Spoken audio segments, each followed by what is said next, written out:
பிரியர் நல்ல மனைவி என்பது ஆண்டவன் கொடுத்த கொடையாகும். பழமொழியாகும் 19:14. அதுதான் கோவலன் பெற்ற கண்ணகி. ஆனால் மரமிட்டு மறந்தாவும் குரங்கு மனம் கொண்டான் கோவலன். கொண்டைப்பூவும் தண்டைப்பூவும் குலுங்க மாதவி ஆடிய ஆட்டத்திலே மயங்கினான்.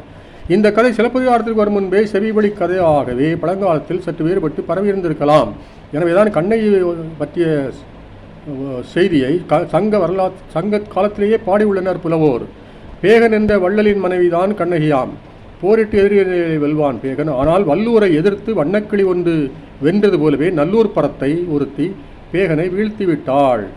மாவீரன் மார்க் ஆண்டனியை வீழ்த்திய கிளியோபாட்ரா போலவே பன்னீரில் குளிப்பாட்டி பக்கத்தில் கிடைத்து வைத்தாள். அவனது மனைவி கண்ணகியோ வீட்டிலே கண்ணீரில் நனைந்தாள். பார்த்திருந்த கபிலர் பொங்கி எழுந்தான். என்ன சொன்னார்?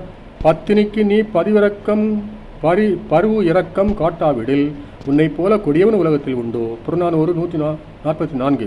அரசியல் கிளாரும் தேரேறி போக சொல்கிறார் கண்ணகியிடம். புறநானூறு 146.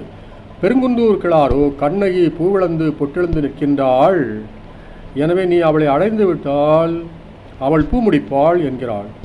பூமுடிப்பாள் இந்த பூங்குழலி புதுச்சீர் வருவாள் வண்ணத்தேரருவி என்று பாடுவது போல. புறநானூறு 147.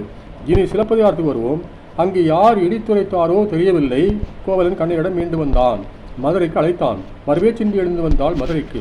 அங்குதான் கேட்கிறான் கோவலன், நான் இத்தனை துரோகத்தை பண்ணியும் கூட எழுந்து வந்து விட்டாயே என்று. அப்போதுதான் தான் பதிவிரதை என்பதை உணர்த்துகின்றாள். அப்போதுதான் மனமுறி பாடுகின்றான் கோவலன்.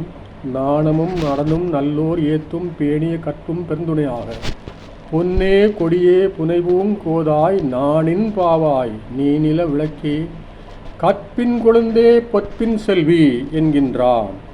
ஒவ்வொரு குடும்பத் தலைவனும் தன் தர்ம பத்னியை பாராட்ட வேண்டிய விதம் இதுவன்றோ.